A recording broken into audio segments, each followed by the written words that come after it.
자, 내신 시간표들을 확인하시고 개인적으로 조금씩 바꿔야 되는 친구도 있어요.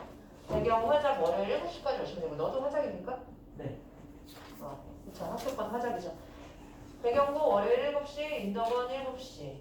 배경고는 3월 아니고 4월. 3월 마지막 주까지 듣고 그 다음에 4월 넘어가는 그 첫 주. 며칠인지 모르겠어요. 4월 1일인가요? 그랬던 것 같아요. 인덕원은 3월 마지막 주. 평촌 3월 마지막 주. 그래야 4번은 채워서 할 수 있어. 동안고 토요일 10시. 동안고 토요일 10시고 군포랑 부흥. 거기 내신하는 부흥고 친구들 손 들어보세요. 네. 여기 설명 안 해도 되고. 그러면 동안고 토요일 10시고 엄매 선택한 친구들 성문고, 평촌고 엄매, 안양고 엄매, 성문고 엄매는 토요일 2시. 여기 양명여고 없고. 그리고 정규는 토요일 6시, 일요일 10시. 잘 들어. 토요일 6시, 일요일 10시야 얘들아. 여기는 토요일 6시에 정규 들으면 계속 이 시간에 오면 되고. 신성 없고. 우성 토요일 6시. 오케이? 확인하시고 4월 첫째 주부터 주말은 다 4월 첫째 주. 4월 3일인가요? 그랬던 것 같습니다. 4월 3일부터 오시면 되고요. 그 개학 날짜는 다시 한번 얘기해 드릴게요. 오늘 굉장히 아침부터 잔소리가 길었는데 복수 테스트 잘 보십시오. 네, 이러다가 재시험 보게 생겼습니다.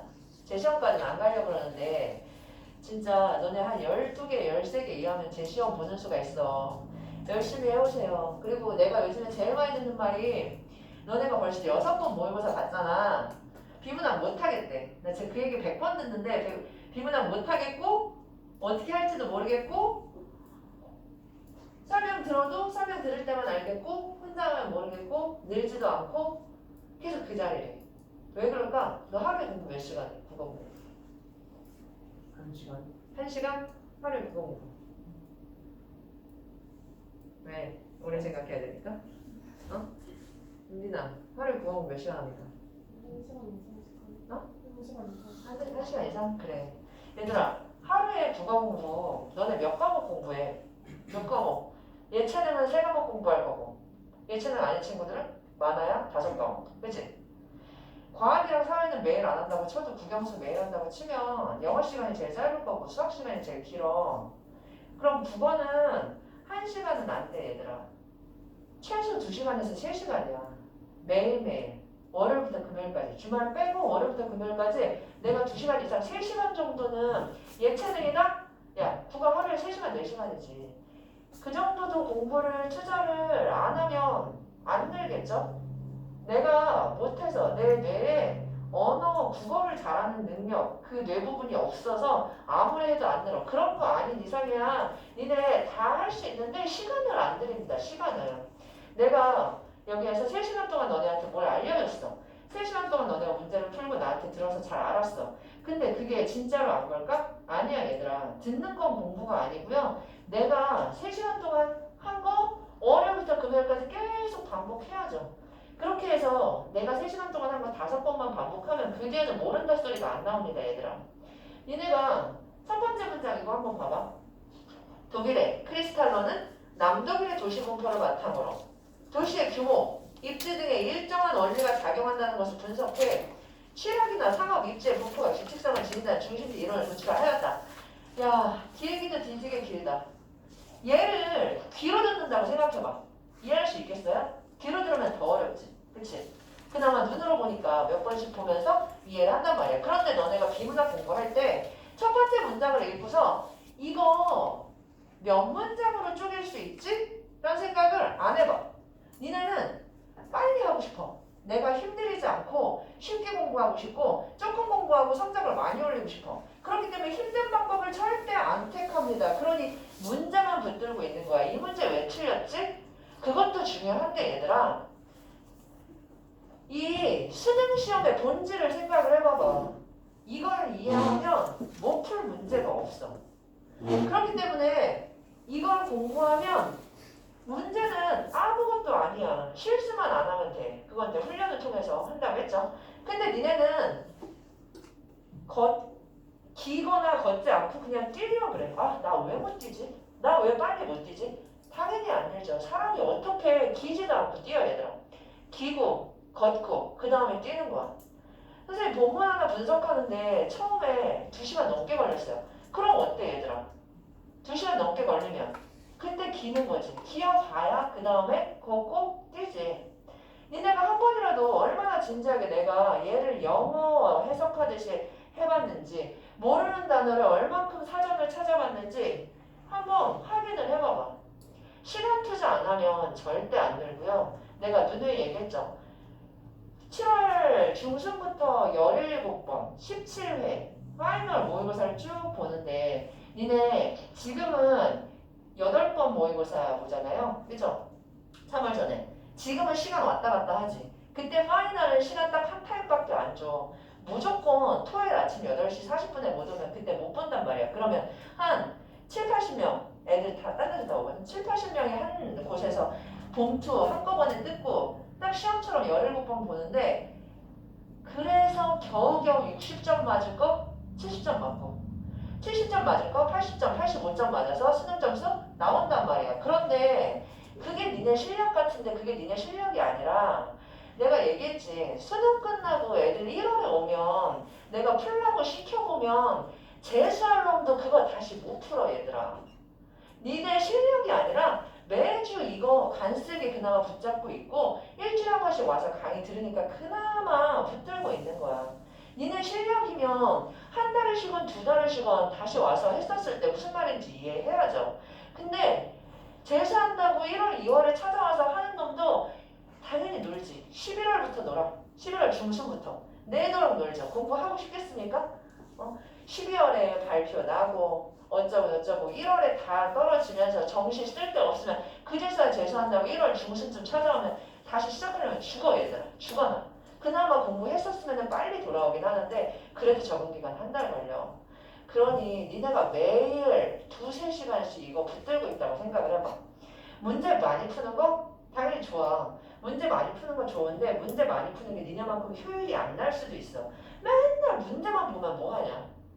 본문을 이해를 못하는데. 자, 우리 중간중간에 여기 그래프를 보면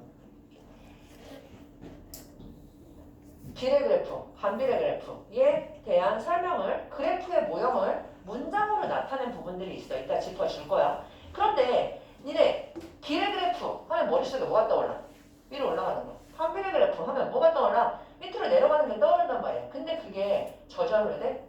똑똑해서 비례라는 말을 들으면 위로 올라가는 그래프가 생각나? 그거 절대 그렇지 않고요. 니네가 초등학교 6학년, 중학교 1학년 때 반비례 그래프를 여러 번 그려보고 비례 그래프를 여러 번 그려봤기 때문에 비례는 X축이 늘어날 때 Y축이 같이 늘어나는 거 그걸 충분히 연습했기 때문에 그 정도는 이해하고 그 정도로 연습하지 않은 문장이 그렇지 않은 그래프 개형이 나왔을 때는 그때는 못 알아듣는 거야 얘들아. 어떻게 이해를 하는데 시간이 걸리겠죠. 반비례 비례처럼 머릿속에 딱딱 떠오르지는 않는다는 얘기야.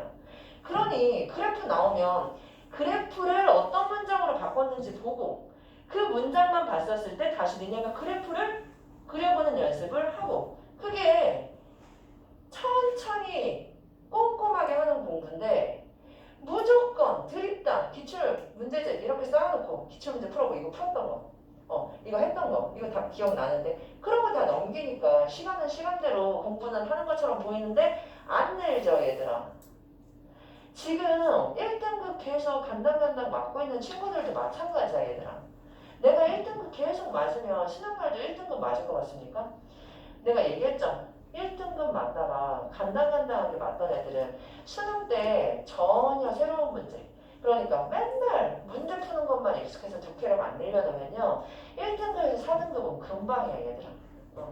재수생들이 그런 데에 강하지. 걔네들은 머리 커서 그 다음에 1년 더 정말 그제서야 이제 공부하는 방법 알아서 문제만 푼다고 되는 일 아니구나. 걔는 안 풀어본 기출문제가 없잖아.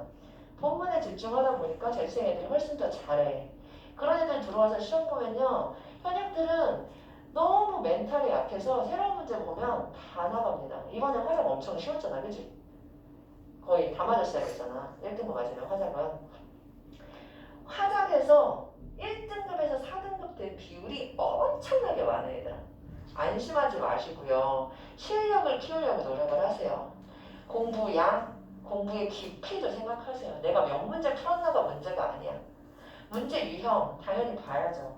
그런데 수학은 항상 니네가 공부하면서 이게 약하구나. 나 연산을 잘 못하네. 내가 항상 이런 유형을 못 풀지야. 아는데 국어는 자기가 이게 약하다고 생각해도 내가 들여다보면 막상 그렇지 않은 경우가 많아. 국어는 네가 뭘 못하는지 정말 잘 알지를 못합니다. 왜?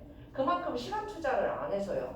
문제만 풀지 마시고 글을 많이 읽으세요. 글을. 정말 글을 똑같은 걸 10번이고 100번이고 20번이고 읽으세요. 알겠죠? 많이 읽어 얘들아.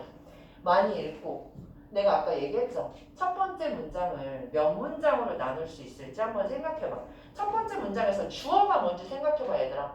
주어는 독일의 크리스탈러는 이고요. 그러면 서술어는 도출하였다. 무엇을? 중심지 이론을 도출하였다. 첫 번째 문장은 이게 다야 얘들아. 독일의 크리스탈러는 중심지 이론을 도출하였다. 중심지 이론이 뭔데? 아, 취락이나 상하일제 분포의 규칙성을 지닌다는 거구나. 이걸 어떻게 알았는데? 도시의 규모, 입지 등의 일정한 원리가 작용한다는 걸 분석해보니까 알았구나. 이걸 뭘 보고 분석했는데 남독일의 도시 분포를 바탕으로 그걸 분석했구나. 이거 이런 문장이야. 근데 니네 진짜 엿먹으라고 이렇게 쓰는 거 아닙니까? 누가 그렇게 정보가 많고 복잡한 문장을 전답을 한 문장으로 길게 늘렸어. 저렇게 쓰면 안 돼요. 기문학에서만 보이는 정말 특별한 문장들이야. 그리고 어떤 데 보여? 논문에서 그렇게 되게 많이 보이죠. 오늘 진짜 덥죠. 자, 그래서 우리 읽는데 무지하게 공 많이 들이세요. 처음에는 제대로 못 읽을 수 있어. 근데 기어봐야죠. 기어봐야 그 다음에 걷죠. 지금 봐봐. 그래서 1문단 보니까 앞으로 중심지 이론에 대해서 얘기를 하려는 거구나. 그런데 이걸 보고서도 중심지 이론에 대해서 얘기하는 거 인지 모를 수 있어. 모르는 사람도 있어. 재화의 도달거리와 문턱값이 가장 중요한 단어라는 거 모를 수 있어. 근데 틀려봐야 그 다음에 맞추죠. 혼자 해보세요. 혼자. 알겠죠? 그리고 이 정말 모든 환경은 너네 공부를 도와주려고 다 준비하고 있는 사람들이야. 나도 그렇고요. 나뿐만이 아니라 인간도 있죠. 교재 좋은 거 얼마나 많습니까? 모든 환경이 너네 공부 잘할 수 있도록 효율적으로 할 수 있도록 조금이라도 빠르게 할 수 있도록 도와주려고 하니 자원을 100분 이용하면서 우리 여기에 앉아있을 수 있는 그래도 혜택 받는 사람들이잖아. 열심히 그 혜택 이용해서 최선을 다해서 매일매일 공부하세요. 그냥 수박 겉핥기로 그렇게 공부하면 될 것도 안 됩니다. 알겠죠? 자, 우리 지금 첫 번째 문장을 그렇게 해서 분석을 해봤는데 두 번째 문장 보니까 중심지 이론을 도출하였다라고 얘기해놓고 그럼 중심지 이론이 뭔데? 중심지란 하고 나오는 게 당연한 거 아니야? 그런데 여기서 봐봐. 중심지가 뭐야? 라고 물어보면 대부분의 사람들은 기본적으로 시내를 생각해 얘들아. 중심이 되는 곳. 근데 여기에서 중심지는 그런 의미가 전혀 아니야 얘들아. 시내의 의미가 아니야. 배후지에 재화나 서비스를 공급하는 곳이래. 그래서 읽어보니 중심지가 어디야? 공장이 있는 곳이 중심지야 얘들아. 공장이 세워진 곳이 중심지. 이런 식으로 우리 독해 능력을 키워야 됩니다. 배후지에 재화나 서비스를 공급하는 곳. 근데 나는 또 뭘 모르니까? 배후지가 뭔지 몰라요.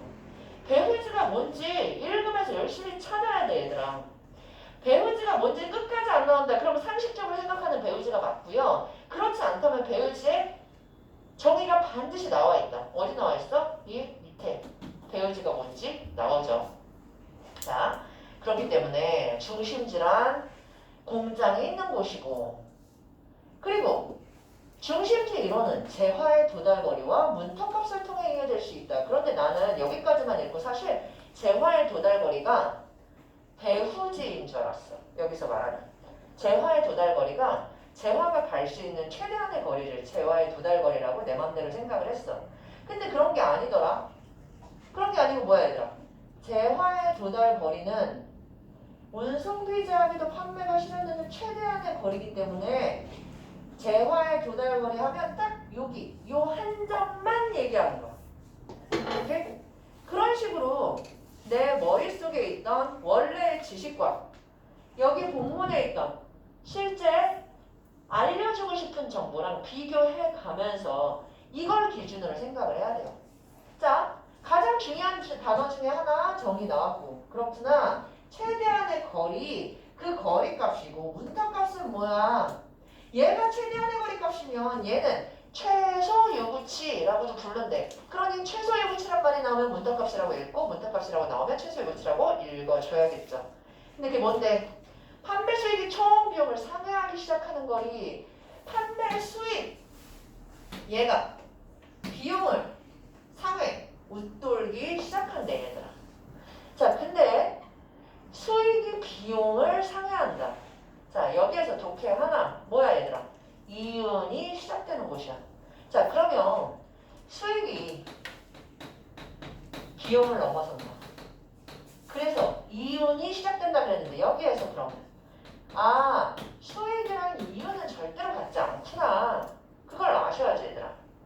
수익이랑 이윤? 내가 이걸 100원에 팔았어. 그럼 내 수익은 얼마야? 100원. 근데 나 사실은 이거 도매시장에서 200원에 사왔어. 그럼 나 이윤 있어요? 없어요 얘들아. 이윤이랑 수익은 그런 거야. 수익은요 매출액 그 자체야. 와, 저 집은 매출이 1000만 원이나 나온대. 근데 인건비가 1500이야. 그럼 돈 버는 겁니까? 아니야 얘들아. 자, 그래서 수익이 총 비용을 상회한다. 따로 설명 안 나와요. 이거 보고서 이윤이 나기 시작하는구나. 그걸 너네 보고 알라는 거야. 재화의 도달거리와 문턱값은 공급자 입장에서 생각하고 수요자 입장에서 생각할 수 있다. 이 문장 때문에 그래 구조가 어떻게 나뉜다? 처음에는 공급자 입장 나오고 뒤에는 수요자 입장 나온다. 공급자 입장에서의 그래프 설명 나오고 수요자 입장에서의 그래프 설명 따로 나오고. 자, 근데 이 그래프는요 지대 땅값을 비용으로 고려하지 않았기 때문에 실제로 현실에선 다른 현상이 벌어질 수도 있지만 현실에선 땅값이 있으니까 일단 지대 빼고 공급자 입장에서 이윤이라는 건 수익에서 비용을 뺀 거래. 그렇구나.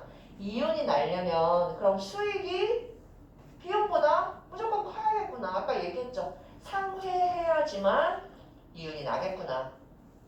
즉 지대를 제외할 때 이윤은 수익에서 생산비와 운송비의 합인 비용을 제외했다라고 했으니 자, 앞으로 비용이라는 말을 보면 반드시 너는 뭘 생각해줘야 돼? 생산비만 생각하면 틀려요. 여기에서 비용은 뭐라 그랬어? 정확하게 생산비와 운송비의 합이라고 했기 때문에 이런 습관을 반드시 들이세요. 비용하면 너무 쉬운 단어이기 때문에 내 멋대로 생각할 수 있습니다. 생산비만 생각하고 운송비 당연히 빼놓을 수 있어요. 여차하면. 그러지 마시고 이렇게 나와 있으니까 이거 주의해야지 하면서 읽고, 공간거리 외 다른 변수를 고려하지 않고 운송비만 점차 증가할 경우 수익은 원점에서 발생하지 않고, 이런 거 읽으면 궁금하지 않아 얘들아? 수익은 왜 원점에서 발생하지 않을까? 가격이 가장 제일 쌀 때가 원점이야. 그치? 근데 왜 발생을 안 해? 생산비랑 운송비가 형이면 좋잖아. 자, 봐봐. 여기. 요게 비용이야. 여기가 0이 아닌 이유는 이게 생산비이기 때문에. 그러면 이 지점에서 가격이 가장 쌀 거야. 운송비를 포함 안 하니까. 공장에서 띡 만들어졌어. 얘를 차를 싣고 어디로 가지 않았기 때문에 운송비가 안 들었어. 그래서 요만큼은 뭐다? 생산비. 가격이 가장 싸니까 여기서 이윤이 나야 되는 거 아니야? 근데 생각해봐 얘들아. 공장지대에는 시장이 없어요. 그렇기 때문에 공장에서부터 어디로? 시장이 있는 곳으로 와야 된단 말이야. 너네 이 근처에 공장 있어요? IT 공장은 있어도 물건 제조하는 공장은 별로 없단 말이야. 그렇기 때문에 번개역까지 물건을 싣고 오려면 공장지대를 벗어나서 저쪽 수원, 화성에 있는 공장에서 여기까지 와야 된다고요. 그 근처에서는 수익이 안 나. 거기에서는 내가 수익이 조금씩 늘어. 동네 소매가게 조금씩 팔아갖고 범기역에 오면 드디어 범기역에서부터 뭐가 수익이 나기 시작하는 거야. 많이 파니까. 그때는 운송비가 들긴 하지만 운송비가 들어서 이만큼 가격이 높아지기는 했지만 그래도 많이 팔기 때문에 괜찮아. 근데 범기역을 지나서 저기 의왕이니 저 이거 약간 도심에서 벗어나는 곳으로 가게 되면 어떻게 된다? 다시 도심이 시장이 없어지니까 수익이 안 나겠죠. 그 대신 거기까지 멀리 갔으니까 운송비만 많이 들고 거기선 수익이 크지 않아서 이윤이 다시 안 나게 되겠죠. 자, 그런 걸 문장으로 뭐라고 써놨냐? 수익은 원점에서 발생하지 않고 물품 판매 거리가 증가, 시장으로 가면서 수익이 증가한다면 그림 1과 같이 이렇게 나타낼 수 있다. 다만 판매거리가 증가하면 수익은 원점으로부터 지속적으로 증가하지만 비용도 0보다 큰 새롭지 절편에서 시작해서 거리에 따라 증가한다. 그렇지. 운송비 때문에 얘도 계속 증가를 하지. 그리하여 수익 곡선과 비용 곡선은 두 지점에서 만나게 된다. A와 B. 이때 A점이 문턱값 최소 요구치, B는 재화의 도달거리. 뭐라고 읽는다고요? 재화의 도달거리면서 판매가 실현되는 최대한의 거리, 여기까지만 판매가 실현된다 이거죠. 자, 그래서 그래프를 통해 볼 때 이유는 A와 B 사이에서 창출되고 중심지가 영향을 미치는 범위 배후지는 했으니까 내가 동그라미 그려놨죠. 문턱값 안쪽도 다 배후지야 얘들아. 이 원의 넓이 자체가 다 배후지라는 얘기야. 내가 처음에 착각했던 재화의 도달거리가 사실은 배후지구나. 거기까지 중심지에서 B지점에 이르는 거리만큼 원형으로 나타내는 게 배후지다. 여기까지가 공급자의 입장이야. 두 번째, 수요자의 입장. 수요자의 입장이 조금 더 어려워 보이는데 얘도 뭐 똑같습니다. 얘들아, 내가 아까 아침 수업이랑 점심 수업에서 계속 물어봤는데 친구들이랑 옷을 사러 갑니까? 그러니까 요즘 애들은 친구들이랑 만나서 옷 쇼핑하러 많이 안 가더라고요. 인터넷에서 옷 삽니까 그러면? 인터넷에서 옷을 사니까 요즘에는 이것도 참 안 맞는 이론이야. 그치? 거리가 멀수록 아니지. 그냥 운송비 다 2,500원 똑같잖아. 그치? 제주도 웬만큼 제주도 아닌 이상은 택배비가 다 3,000원으로 똑같죠? 자, 그런데 예전에는요. 물건을 사려면 반드시 가게로 갔어야 되기 때문에 수요자가 직접 상품을 구매하기 위해서는 이동해야 되는 상황이야. 그렇기 때문에 내가 범역까지 가서 물건을 사면 나는 반드시 버스비 오고 가는 비용 2,000원을 어디에 포함시켜야 된다? 물건 가격에 반드시 포함을 시켜야 된다 얘들아. 그래서 문턱값이랑 재화의 도달거리를 다시 한번 수요자 입장에서 생각을 해보는 거야. 그랬더니 그래프가 이렇게 나왔대. 공간 수요 그래프란 거리에 따른 수요량 감소 관계를 함수로 나타낸 것. 그렇구나. 그래서 보니까 수요는 상품 구매 가격이 증가할수록 감소함으로. 이거 어서 많이 봤지? 이게 뭐야? 증가하는데 감소하는 거 반비례 그래프잖아요. 그래서 너네가 이거 혹은 이렇게 생긴 그래프를 떠올리게 될 거 아니야. 그쵸? 요 말은 너네한테 익숙합니다. 가격이 증가하는데 수요는 감소. 수요량과 가격과 반비례 관계에 있는데 누가 봐도 반비례. 이를 수요 함수로 나타내면 그나마 1차 함수니까 간단하지 얘들아. Q는 Q0 Y절편 빼기 A P니까 A가 뭐야? 기울기죠. 기울기는 뭐야? 다른 말로 변화량이라고 하잖아. X의 변화량분의 Y의 변화량 아닙니까? 그러니 기울기는 변화량일 거고 가격 P로 나타낼 수 있다. 그때의 Q0은 공짜 수요량이니까 니네 여기다 뭐라고 써놨어야 돼? Y절편은 공짜 수요량이라고 써놨어야 돼 얘들아. 그치? 중심지에 있으면 그걸 공짜 수요량의 가격으로 치는구나. 공짜 수요량이 뭔데? 가격이 0인 제품이 팔릴 수 있는 최대 수요량이니까 가격 때문에 못 쓰는 거지. 가격 제약이 없으면 사람들이 원하는 만큼 그거를 공짜 수요량이라고 한다. A는 가격 증가에 따라 수요가 이것도 쉽게 알 수 있었을 거고. 이때 공짜 수요량은 어떻게 얘들아? 공짜 수요량 당연히 모르는 단어니까 정의 알아주셨어야 되고 표시해놨어야 되고 실제 수요량과는 다르며 이거에 영향을 받는다. 그렇다. 그런데 수요자는 점포까지 일정한 거리를 이동하니까 상품 구매 가격은 얘들아 내가 표시 안 했는데 여기 표시하세요. 상품 구매 가격이 네모치시고 얘는 시장 가격에다가 교통비를 더한 값이다 라고 내가 나와 있어. 그럼 아까 수익이랑 이윤이 전혀 다른 거였듯이 상품 구매 가격과 시장 가격이 다른 걸 니네가 아셨어야 돼요. 상품 구매 가격은 반드시 뭘 더해야 된다? 교통비를 더해야 된다. 오케이? 시장 가격에다 교통비를 더해야 수요자가 구매하는 가격이다. 이때 B를 거리에 따라 구매 가격을 증가시키는 단위거리당 교통비 얘는 또 요 식에서의 뭐다? 기울기가 되겠죠. 그쵸? 시장 가격 더하기 단위거리당 교통비. 그래서 수요 함수의 상품 구매 가격 함수를 대입하면 다음과 같다. 여기에도 내가 써놨죠. 수요량은 공짜 수요량에서 수요 감소율 더하기 곱하기 뭐냐? 가격.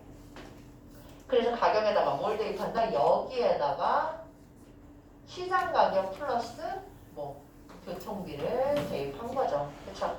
그대로 보면 다음 페이지 수요자 구매 가격을 대입해보니 이런 식이 나오더라. P형 플러스 BX 얘가 뭐라고요? 시장 가격 더하기 단위거리당 교통비. 그래서 전개해보니 이런 식이 나왔고 자 봅시다. 시험 공부하는 거 아니니까. 자 그래서 얘를 문장으로 뭘로 바꿔놨느냐. 자 그래서 요 가격 요거는 Q0이고 P0이니 구매 통행을 하지 않는다고 생각할 때 어딜 가지 않고 교통비를 안 들였다고 생각했을 때 수요량 그러니까 그냥 바로 시장 가격 수요량을 얘기를 하는 거죠. 그죠? 그리고 A, B는 뭐 얘기하는 거다? 거리 증가에 따른 수요 감소율 새로운 기울기가 나온 거죠.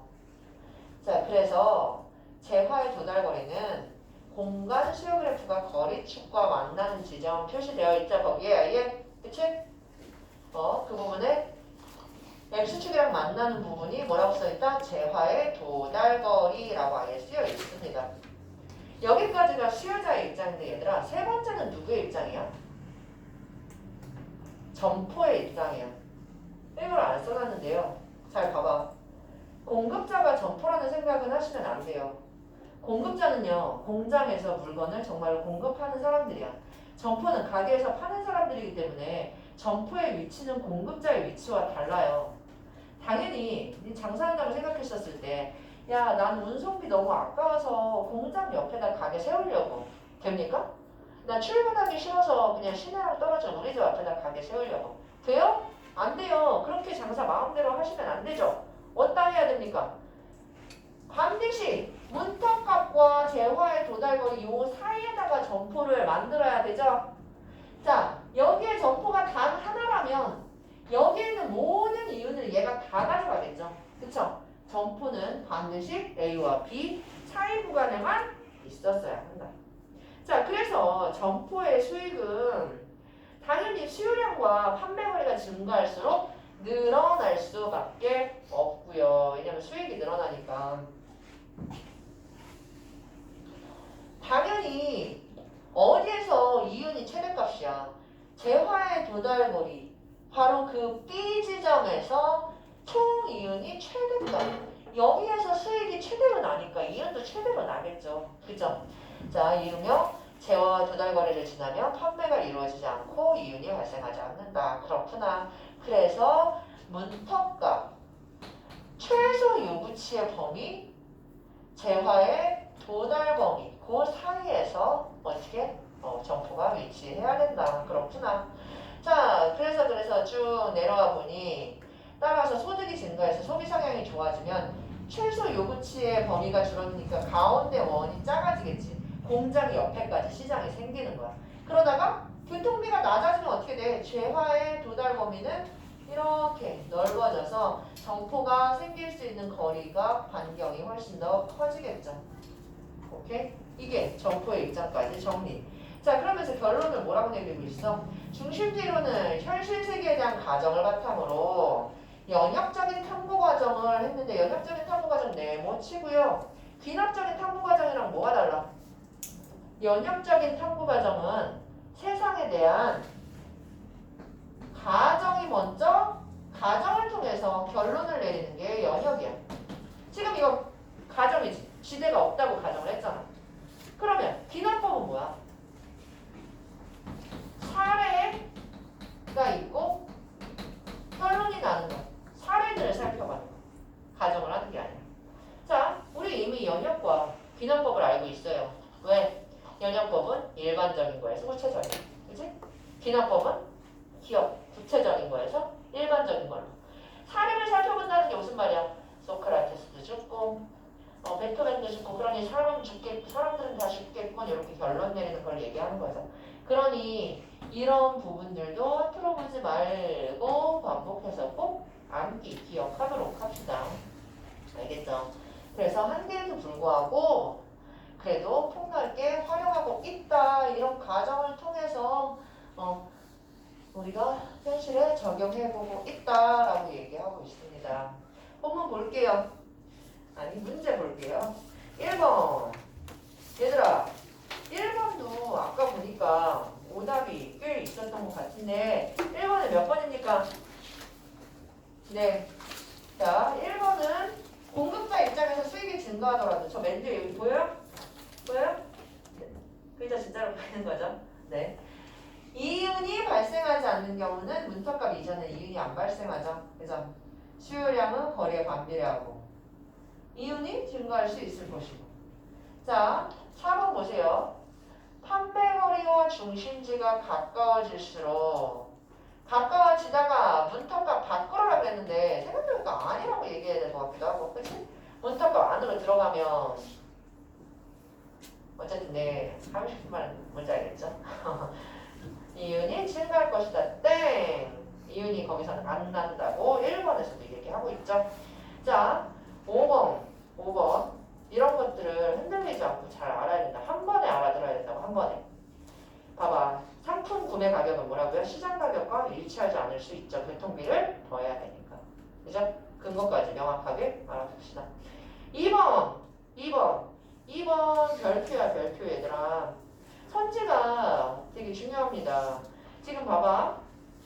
이렇게 되어 있는데 Q0은 아까 뭐라 그랬어요? 공짜 수요량이라고 얘기했죠? 그래서 가에서 공짜 수요량은 변수의 영향을 받는다. 오케이. 본문에도 써 있었고. 2번. 공짜 수요량은 공짜 수요량이다. 당연한 거 아니야? 그치? 공짜 수요량은 실제 수요량과 다르다. 맞아요. 맞죠? 3번. 나에서 그래프의 기울기가 커질수록 거리에 따른 실제 상품 구매 가격 변화폭이 증가할 것이다. 얘들아, 3번이 문장을 그래프로 옮겼을 때 바로바로 눈에 들어와야 되는 문장이죠. 기울기가 커진다는 게 무슨 말이야? 나에서 기울기가 커지면 이렇게 더 가파르게 되고 가파르게 되면 당연히 구매 가격 폭이 증가하죠. 나 이거 읽으면서 시간 오래 걸렸는지 1초 걸렸는지 한번 생각해봐. 1, 2초 걸리면 안 되는 문장이야 이거. 0.1초 만에 머릿속에 들어와야 되는 문장입니다. 알겠죠? 4번. 구매 가격에 따른 수요량 감소폭이 작아지면 그러면 얘는 그래프 어떻게 그려져? 이렇게 감소폭이 작아지면 당연히 그래프가 완만해지겠죠. 그래프가 완만해질 때 끊고 거리에 따른 구매 가격은 일정하게 유지된다. 얘들아, 이 변수랑 상관이 있어요. 뒤에 거는 거리에 따른 구매 가격이 일정하다는 얘기는 얘는 그래프가 누워버린다는 얘기인데 이렇게 그냥 일자로 그래프가 X축이랑 평행해진다는 얘기인데 얘가 완만해진다고 얘가 평행해집니까? 교통비가 제로가 돼야 시장 가격이 일정하게 구매 가격이 되죠. 그죠? 그렇기 때문에 4번이고요. 3번은 풀어 얘들아. 3번 수익이랑 이윤이 같다는 거를 생각하지 못했으면 머릿속에 팍 박혀있지 않으면 좀 고민 좀 했을 거예요. 바로 보여야죠. 수익이 아니라 이윤. 수익은 계속 문턱값 넘으면 계속 문턱값 넘기 전에도 계속 수익은 나고 있었죠. 그죠? 자, 3번에 이거. 4번은요? 4번 얘도요 아까 이윤이 더 이상 발생하지 않는 지점. 뭐라 그랬어? 거리가 증가하면서 이윤이 더 이상 발생하지 않는 지점은 B고요. B는 최소 요구치가 아니라 문턱값이 아니라 재화의 도달거리라고 읽어주셨어야죠. 나머지는 당연히 맞죠. 4번 보세요. 교통로의 결절은 점포를 유지할 수 있는 최소한의 수준보다 점포를 유지할 수 있는 최소한의 수준 뭐라고 읽어요? 문턱값 최소 요구치라고 바꿔 읽어주셨어야 되죠. 그치? 그래서 4번도 맞고 5번도 맞고. 자, 지금 보기에서는 뭐만 봤으면 된다? 얘들아, 비문학에서 보기 나오면 어떻게 풀라고? 내가 그랬잖아. 공부할 때는 뭐부터 해도 좋고요. 열심히. 한 개도 빠뜨리지 않게 다 보고요. 시험 보러 3월 달에 시험 보러 가서는 그냥 무조건 답만 맞춰오는 거지, 그지? 알게 뭡니까? 남이 어떻게 내가 풀었는지 어떻게 알아? 어떻게든 답만 맞춰오는 거니까 이거보다 이거 먼저 보는 거야.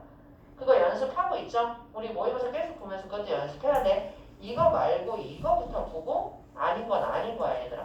그럼 문학에서도 마찬가지야. 자, 목 좋은 곳이 뭐래, 얘들아? 유동인구 많아서 수요량 많고. 2번, 수요량 많으니까 이윤이 많은 곳이고. 그런데 거리가 도심과 점포의 거리가 멀면 이윤이 안 나오고 그래서 거기까지 점포가 입지할 수 있다. 이 두 가지 특징은 수능 특강에 나와 있으니까 밑줄 쳐놓고 한번 읽어주시고 알겠죠? 자, 5번 기억의 이유를 적절한 거. 이런 거 내가 맨날 기억의 이유는 기억 앞에 써있다고 얘기했잖아. 그럼 기억 이유 문제 볼 때마다 앞에 써있는지 보고 아닌 걸 찾아내서 나한테 따져야지 얘들아. 선생님 이건 아닌데요? 그렇게 얘기할 수 있어야지 얘들아. 자신만만하게. 기억의 이유는 저기 있는 거 아니에요? 맥락상 그러기 굉장히 힘든데요. 대부분은 기억 앞에 있을 수밖에 없죠. 얘도 기억이 들어가 있는 문장에 시작이 뭐야? 따라서잖아. 따라서. 그치? 따라서 이렇게 된대. 근데 왜 니네 이렇게 일렬로 앉아있는 거야? 보기 불편하게. 지그재그로 앉든가. 미안합니다. 왜 일렬로 앉아요? 공연장 자리 배치 못 봤어요? 이렇게? 내가 엇갈아 놓든지. 고개 빼고 보지 말고. 엇갈아 앉아. 여기 앉아, 여기. 보기 쉽게. 왜 부담스럽게. 뒤에 앉아 잘 안 보이는 것처럼. 자, 따라서 라고 얘기하고 있어요. 따라서 소득이 증가해서 소비 성향이 좋아지면 최소 요구치 범위는 줄어들고 교통비가 낮아지면 이렇게 된다. 따라서라고 했으니까 그 앞에 뭐라고 써있어? 단위 교통비 등의 영향을 받는다. 뭐의 영향도 받는데? 인구 밀도나 소비 성향. 세 가지 중에 하나가 그럼 답일 거 아닙니까? 그죠? 그러면 영향을 받기 때문에 당연히 교통비가 낮아지면 실제 상품 가격이 줄어들고 구매 통행 범위가 확대되기 때문에 얘랑 이 문장이랑 관점이 맞는 건 지금 3번밖에 없어요. 어떻게 봐도 3번밖에 없어 얘들아. 그치? 그러니 이유 문제 너네 이제 별로 안 틀리고 항상 보면서 내 말 떠올려. 아닌 거 찾아서 갖고 와 얘들아. 따지란 말이야. 6번에 답 3번이랍니다. 자, 오늘은 과학 01인데 시험범위 굉장히 많이 들어가는 부분인 것 같아요. 지금 시험범위가 소통 나오고 있는데 근데 얘는 과학이라고 해도 좀 힘들어. 그래서 사회문화랑 똑같습니다. 지금 한번 두 번째 거 말고 세 번째 거부터 세 번째 거.